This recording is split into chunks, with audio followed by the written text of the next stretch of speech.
Dan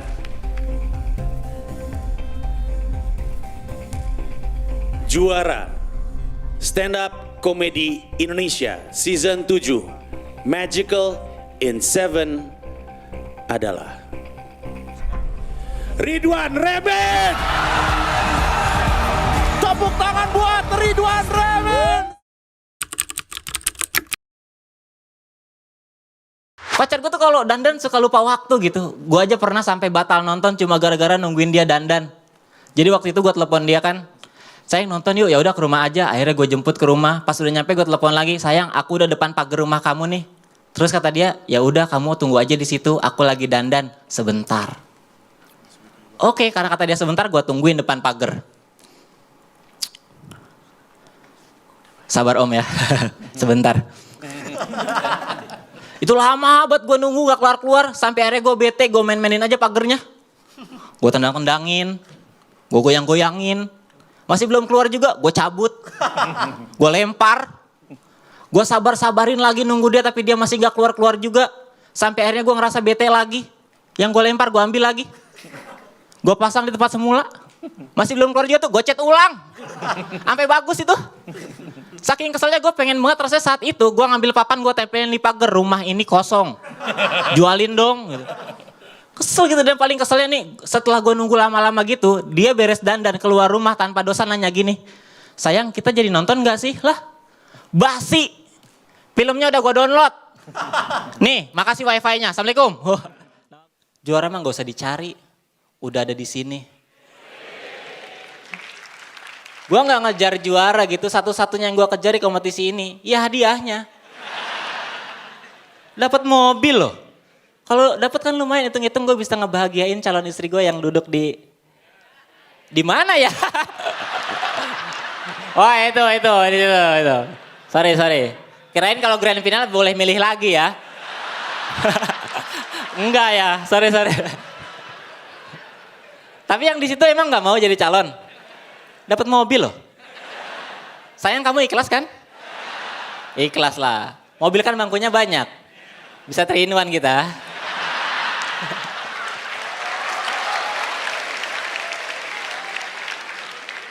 Gue kalau dapat motor mah ya biasa aja lah, udah punya. 3 tahun gue pacaran sama pacar gue, kemana-mana naik motor gitu, pacaran gak enak. Gak bisa ngapa-ngapain.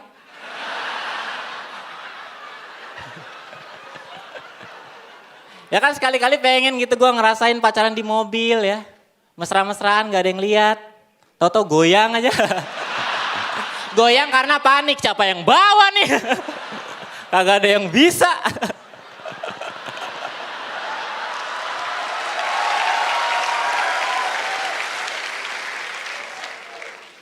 Gue gak terlalu ngejar juara karena Suci tuh unik. Lu mau juara 1, juara 2 lu punya peluang buat sukses gitu. Contohnya Abdur Arsyad juara 2, Suci 4 sukses main film. Rahmat Ababil juara 2, Suci 5 sukses main sinetron. Segitu juara 2, lihat juara 1-nya Rigen.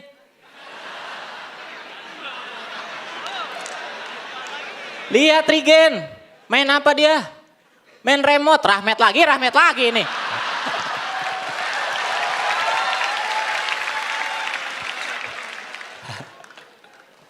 Ya gue tuh gak pernah nyari juara gitu, gue tampil aja, bikin materi aja. Gue gak terlalu peduli sama penilaian gitu. Dapat kompor gas syukur, gak dapat kompor gas gak apa-apa. Udah ada ini di kosan. 2 tungku lagi.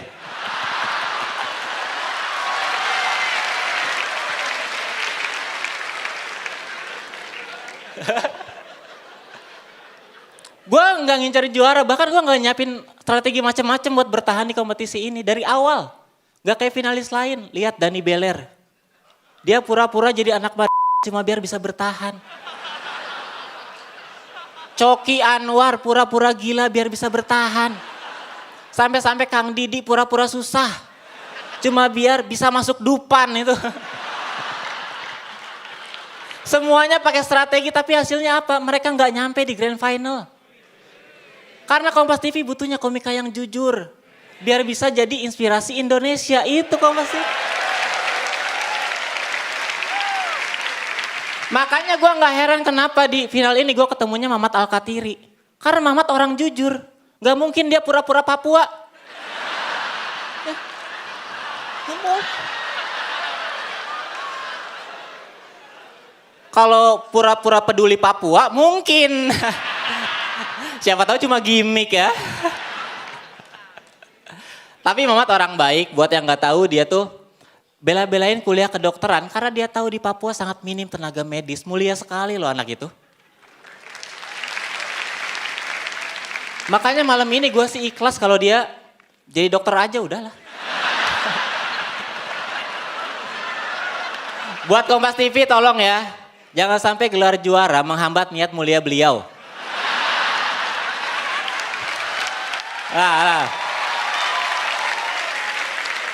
Kalau Mamat juara terkenal sibuk tinggal di Jakarta, siapa yang ngurusin Papua? Regen, gak bisa.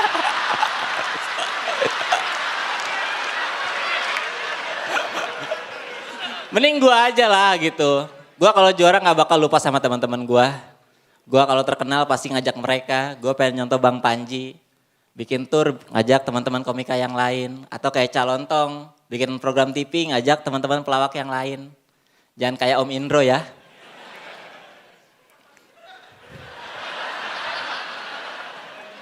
Kerja kok sendirian. Teman-teman Warkop nggak diajak Om? Apa Om Indro yang nggak diajak ya?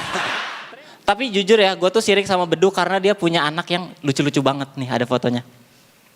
Oh ya, gokil. Ini anak kandung Bang?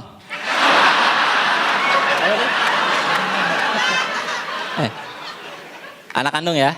Oh, kirain hadiah kuis.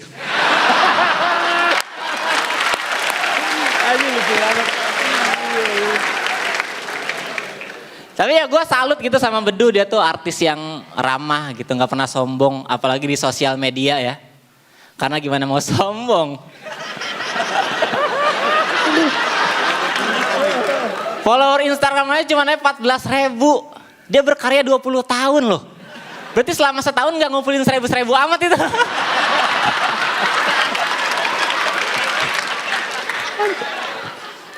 Kalah sama Yonglek ya. Yonglek anak baru tapi followernya tuh hampir 700.000 loh. Yonglek kalau upload foto itu yang komen ribuan. Meskipun komennya cuma bang makan bang tapi ribuan gitu. Bedu nih kalau upload foto di Instagram lu tahu yang komen berapa? Nih lihat nih yang komen. 3.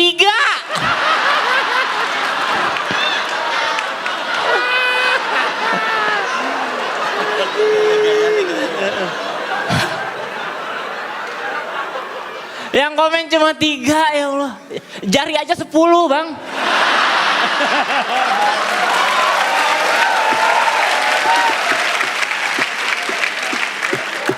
Gua kalau jadi Bedu malu gue itu. Artis tuh harusnya followernya banyak. Contoh Raisa dong. Tahu Raisa Instagramnya berapa? 14 juta. 1000 kali lipatnya itu. Raisa kalau dengan follower sebanyak itu mau ngapain aja udah enak gitu. Bikin meet and greet pasti rame gitu yang datang. Bedu kalau bikin meet and greet yang datang mau berapa? 3 orang yang komen tadi. Meet and greet 3 orang mau ngapain? Ngadu futsal aja kurang.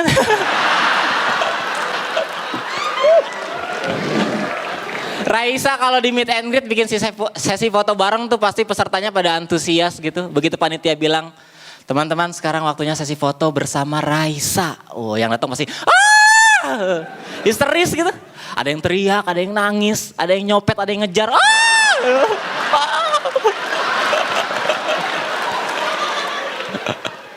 Saking excitednya gitu. Coba kalau Bedu yang bikin acaranya. Teman-teman sekarang sesi foto bersama Bedu.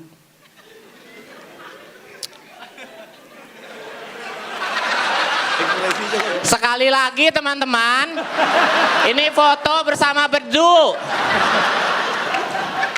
Terus dari belakang ada yang teriak, gitu. Ditanya, mau foto bang? Enggak, copet yang tadi ketangkep nih. Sebagai anak kosan, gue tuh cuma bisa nikmatin kuliner pas awal bulan doang. Pas duit masih banyak, mau makan bisa kita pilih-pilih tempat gitu. Yang enak mana nih? Samperin Begitu akhir bulan, duit udah habis, mau makan pilih-pilih temen. Yang masak mana nih? Samperin ah gitu. Teman-teman gue juga gitu kalau awal bulan tuh gaya-gayaan datang ke warteg tuh pada petantang petenteng gitu. Pada jumawa gitu. Milih menu gak disebut, ditunjuk. Mau itu. Wah, ibu wartegnya ngerti. Ayam, ikan, laler nih. Paket komplit. Dan akhir bulan datang ke warteg tuh ngumpet-ngumpet gitu. Karena malu mau ngutang. Pas datang ditunjuk juga itu. Ibunya ngerti, piring sabun nih. Cuci dulu baru makan.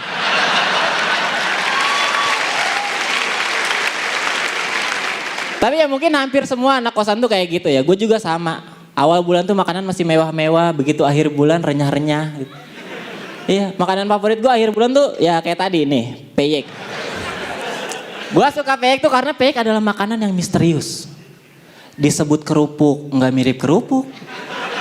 Disebut gorengan, nggak ada di tukang gorengan. Nggak jelas gitu. Peyek tuh sama kayak yang lek lah.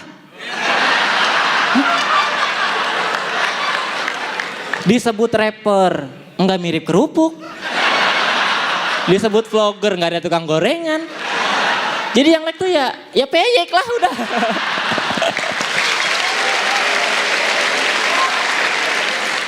Tapi seperti yang kalian lihat badan gue tuh kurus gitu, nggak ada yang percaya gue suka makan. Makanya gue seterkenal apapun nggak akan ada produk makanan yang mau endorse gue, nggak akan. Karena percuma nggak akan laku juga gitu. Ngarepin orang beli produk makanan yang diiklanin sama gue itu sama aja kayak lu ngarepin orang beli produk sampo yang diiklanin pada Indro.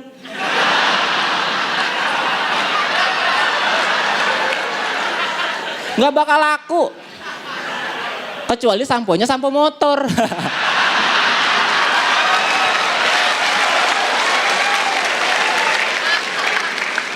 Kalau itu mungkin laku Pak De, motornya. Tapi dari kecil tuh gue emang gak terlalu doyan makan gitu. Makanya nyokap gue tuh sering nakut-nakutin gue pakai mitos. Ridwan kalau makan abisin, kalau enggak nanti nasinya nangis. Kalian pernah digituin gak? Gue sih jujur aja gak percaya sama mitos itu. Karena menurut gue itu tuh mitos aneh gitu. Dari semua makanan yang ada di dunia, ketika kita makan gak habis, kenapa cuma nasi yang nangis? Emang dia serapuh itu? Misalnya gue makan nasi sama tempe orek, dua-duanya gak gue habisin karena gue kenyang. Masa yang nangis cuma nasi? Tempe oreknya ngapain? Ngehibur nasi? Kalau emang iya pasti drama banget gitu. Di sebuah piring, ada nasi lagi nangis. Disamperin sama tempe orek, kamu kenapa? Aku udah dibayar, tapi gak diapa-apain.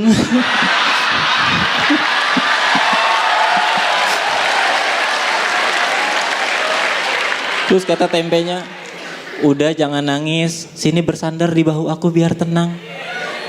Nggak mau, banyak kecapnya, wah drama gitu. Tapi untungnya ya, mitos nasi nangis itu nggak beneran terjadi gitu. Kalau beneran terjadi, gue takutnya terjadi kesenjangan di antara para nasi. Yang kasihan tuh nasi di rumah makan Padang. Coba bayangin kalau ada orang makan di sana, terus nggak habis, terus nasinya nangis. Siapa yang mau ngehibur nasi di sana? Tempe orek nggak ada. Di rumah makan Padang gak ada makanan sebaik tempe orek. Adanya juga cuma rendang, kikil, emping, makanan jahat semua. Berkolesterol itu. Kita gak pernah tahu kan apa yang bakal dilakuin sama makanan-makanan jahat itu ketika mereka ngeliat ada nasi lagi nangis sendirian tanpa orek tempe di sampingnya. Gak tahu gitu.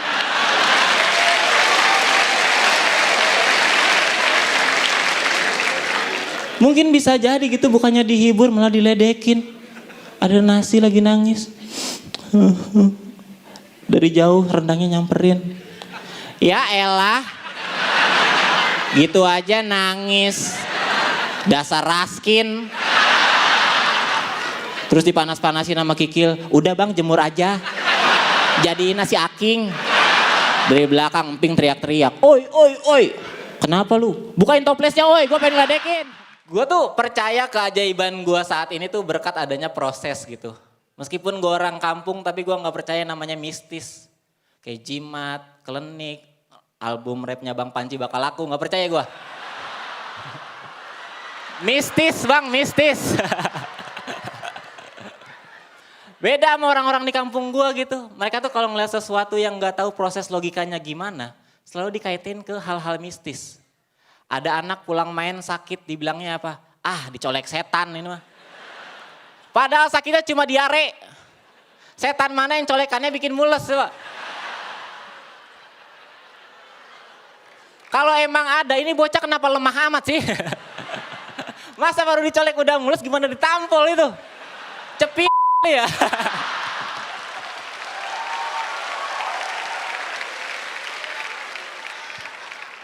Terus gue pernah main bola, gawang kiper gue susah dijebolin. Alasannya apa coba lawan? Ah ini mah paling dikencingin. Seringan kayak gitu kan? Kalaupun cara itu beneran berhasil gak bakal gue pakai. Karena percuma tim kami menang kalau kiper kami bawa pesing.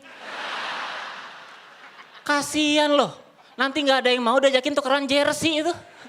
Tukeran dong, gak mau, laundry dulu.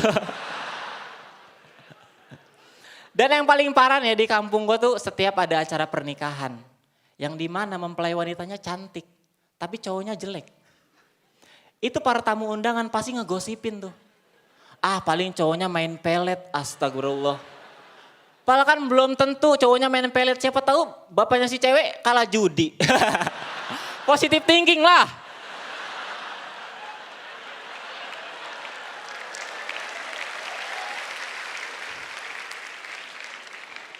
Orang di kampung gua tuh masih banyak yang percaya kalau sulapnya Limbat itu ada hubungannya sama ilmu goib coba. Gara-gara Limbat sering bawa burung hantu kemana-mana. Padahal kan itu gimmick doang biar kelihatan serem. Lagian Limbat aneh juga sih, pengen kelihatan serem malah bawa burung hantu. Harusnya kan bawa Toro Margen ya. Uka.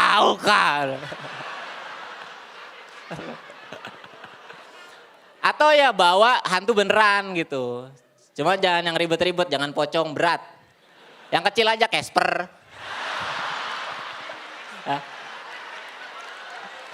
Casper kan hantu baik hati, nanti performnya seru. Limbat bengkokin besi, Casper lurusin lagi. Limbat dibakar api, Casper yang ngipasin. Limbat dikubur hidup-hidup, Casper yang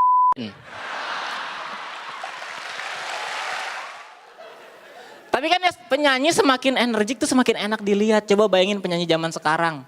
Kayak si Al, tahu kan? Al Gojila. Tahu ya itu ya?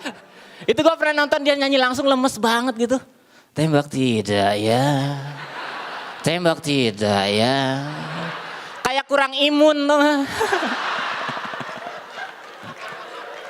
Untungnya dia tuh nyanyi lagu pop gitu. Coba kalau nyanyi lagu dangdut kan males yang lihat penyanyi dangdut lemes.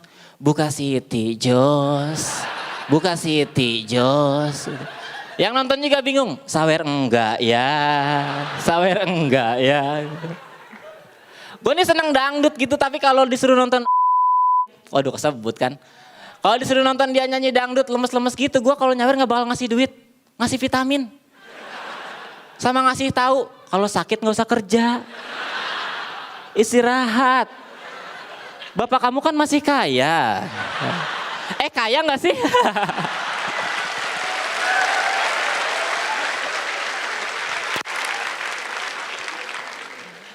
Tapi ya, kalau ngomongin musik gitu, di tengah-tengah kita tuh ada musisi tanah air.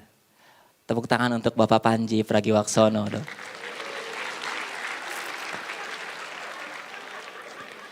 Ada yang hafal lagunya?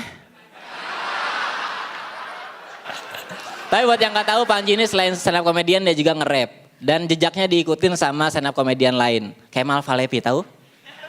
Kemal tuh dulu stand up comedian, sekarang nge-rap. Ngerepotin yang nonton ya. Jujur ya dulu gue kalau nonton Kemal stand up tuh gue diem. Begitu nonton dia nge-rap gue ketawa loh. Apaan nih? Sampah. Indonesia tuh negara dengan budaya tuh udah luar biasa gitu. Kita punya bahasa daerah terbanyak nomor 2 di dunia. Ada 748 bahasa daerah. Ada yang bisa sebutin nomor 48? Gak ada ya? Iyalah. 48 tuh JKT. Indonesia punya banyak banget bahasa daerah gitu. Dialeknya jauh lebih banyak. Di Bogor itu kan rata-rata ngomongnya pakai bahasa Sunda ya. Tapi tiap daerah dialeknya beda-beda. Yang paling enak tuh ngomong sama orang Lewiliang. Karena mereka kalau ngomong Sunda suka nanya sendiri, jawab sendiri. Iya, jadi kalau lu nggak ngerti nih nggak masalah, yang penting lu ikutin aja kata belakang dia. Saya, reka mana? Reka kuliah, heeh.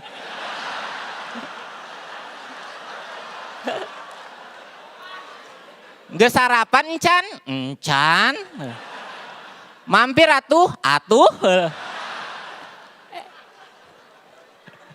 Ikutin aja gitu.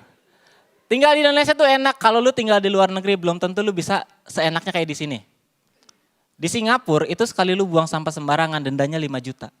Buang sampah lagi, denda lagi.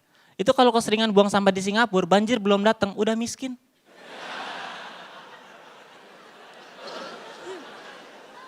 Di Indonesia peraturan kayak gitu ada.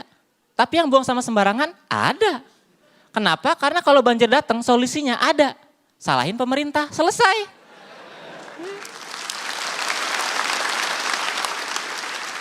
Tapi ya mungkin ini bisa jadi solusi buat pemerintah kita. Kalau pengen rakyatnya jadi teratur sama aturan tuh mending orang-orang yang ketahuan buang sampah sembarangan dikirim aja ke Singapura.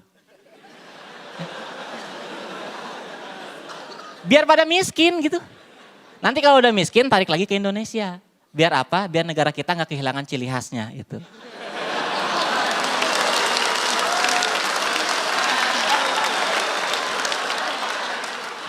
Gimana solusi gue? Biasa aja ya.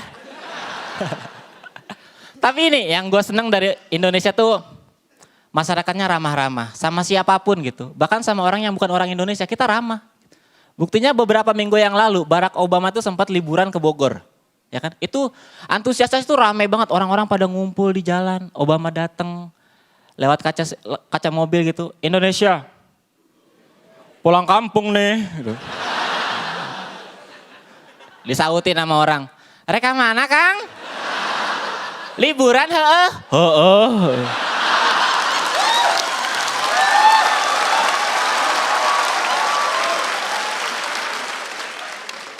Baik loh, begitu sampai Istana Bogor dia disambut sama Presiden Jokowi dengan hangat juga. Obama datang, welcome to Indonesia. Geus sarapan can? Encon. Kelamaan di Bogor Jokowinya ya, paseh gitu. Tapi lu tahu kan Obama tuh seneng sama makanan Indonesia. Waktu pas makan siang tuh dikasih makanan-makanan Indonesia dan dia tuh antusias banget gitu. Dikasih makanan pertama, wow, bakso.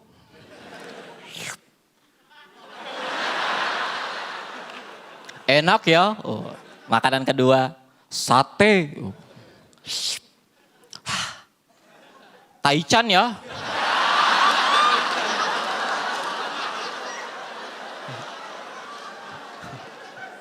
Makanan ketiga, wah, KFC. Sponsor ya. Terima kasih, gue Ridwan, selamat malam.